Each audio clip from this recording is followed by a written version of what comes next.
Hello again, everybody. So today I wanted to go over what's going to happen when you do the welding stuff at home exactly. So I thought I'd go through everything that's in the box here quick and how I want you to use it and how it should be respected, because it's for all of us to use, and it's the schools, which means it's everybody's, but you have to respect it. So whether it's delivered or you come pick it up, this is gonna come to your house. Inside, I've got two auto flash arc welding helmets. These are $100 helmets. They're super nice. I just put new lenses in these, so they should be nice and clear to see out of. Whether they stay that way is kind of up to you. There's just plastic openings here. So when you set down a welding helmet, you don't set it down like this on the mask. Not a good idea. Set it down like this, or better yet, hang it up somewhere so that the front part of it doesn't get all scratched up. Otherwise, it just gets to be harder to see out. Okay, I got two of them because someone's going to be helping you get started welding. That person should have a nice welding helmet too, I thought, and so hopefully that works out well. Also, I got two sets of gloves in here. Please remember that the gloves are not Superman gloves. Just because something's hot doesn't mean that you can just grab it with them. The gloves are meant to protect you. They're not meant to pick up pieces of metal that are 3,000 degrees. So you'll ruin the gloves if you just keep trying to handle hot metal with them. These are nice gloves. If by chance one of them gets ruined or something, please notify me, so when it comes back I look for that and I send out with better ones to the next person. Okay. Also, we've got some welding coats. I've got a large and a 2X in here. If by chance we don't have the right coat that fits you, like I said, a good, or not a good, but a shirt that you really don't care about, a cotton long sleeve shirt, like a sweater or a flannel or something, works also. But please remember, it's probably going to get ruined in the welding process. The big thing is it's got to be long sleeve so you don't get sunburned. Okay, so I've got these two welding coats in the box as well. Okay, then we get down to some of the basic stuff. Now, I don't know everyone's situation at home, so I'm putting a fire extinguisher in each one of these. If there's one thing I worry about when you guys are welding, it's the fire hazards. I'm not there, I can't see what's going on, and so I have to trust that you and the adult that's helping you have everything set up very well, that you're not going to have anything that could start on fire. So, like for instance, when you go to set up to weld, you want to make sure that you have at least a 10-foot radius around where you're welding, if not a 15-foot radius that's clear of anything combustible. So things that are combustible. Obviously, petroleum products are combustible. But sawdust, wood, paper towels, rags, any kind of clothing, all of these things are combustible. You can't have these things around where you're welding. The reason why, when you're welding, molten pieces of steel and sparks are going to be flying on the floor, and when they hit a flat surface, they often bounce and they go a long way, just like a marble. And so we can't have that stuff rolling into things that are flammable. Okay? In fact, I even recommend that when you're welding in your garage or wherever, that you do it during the day. Don't do it right before you go to bed. Every time after I weld at home, after I'm done cleaning up and I go inside and eat supper or whatever, I always go back an hour later and check to make sure, to do a fire check to make sure that there's nothing smoldering or anything like that. I've never had anything that's ever caught on fire like that, but I feel a lot better about it, and I want you to do that too. Make sure that after you're done welding, an hour after you're done, you go back in the area where you're welding and just walk around and make sure that there's nothing smoldering or nothing smoky, and that we're totally clear. I know I'm probably being a little over cautious here, but you can't be over cautious when you're talking about fire, especially at your house. To use a fire extinguisher, I go through this in industrial processes, but I'll go through it briefly again here. All you're going to do is take this, and you'll have to pull the pin right here at the handle, pull that out, and then point this at the base of the fire and push the handle. Okay. Obviously, I hope no one has that happen, but if you do, I want you to be prepared with a fire extinguisher.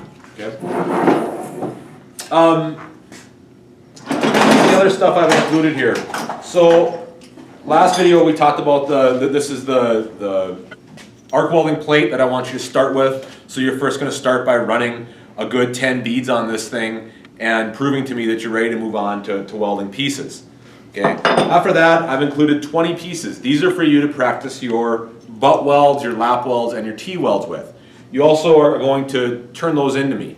Just to show you what good welds look like, I've also included some that I've done, a butt weld, lap, and T of each.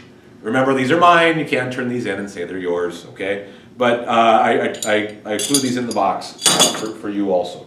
I've also included some rods. If I can get them out of the box, of course. If you're using the little welder, this take-home one, you'll get the small tiny rods. If you're using your welder at home, I'll give you some 1/8 inch rods, and I'll give you some thicker steel too that'll be a little bit easier to use with a larger welder. Okay.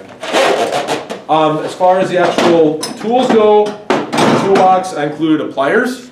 I'm going to recommend using a pliers for hammering the hot pieces after you're done welding them. That way you don't use your gloves, use the pliers. One thing that I didn't include that I thought about, but at home I think you would have access to a container like a coffee can or an ice cream pail or something like that you can fill up with water and use it as a quench container. After you're done welding something, if you want to wire brush or check it out, you're going to want to cool it down. If you don't want to wait for it to cool down, you can dip it in some water to cool it down and then do your thing with it. Remember that if you're using a coffee can or ice cream pail, those things are made out of plastic and hot metal will just melt right through them. So if you just throw it in the bucket's going to leak, then we're going to have water everywhere, and then we have an electrical hazard. Remember, once again, free of fire. That's what the fire extinguisher is for, but we also need to make sure that we're dry so we're free of electrical hazards. So if we have, a wet floor or something, don't weld, stop what you're doing. That needs to be taken care of before you can weld, okay?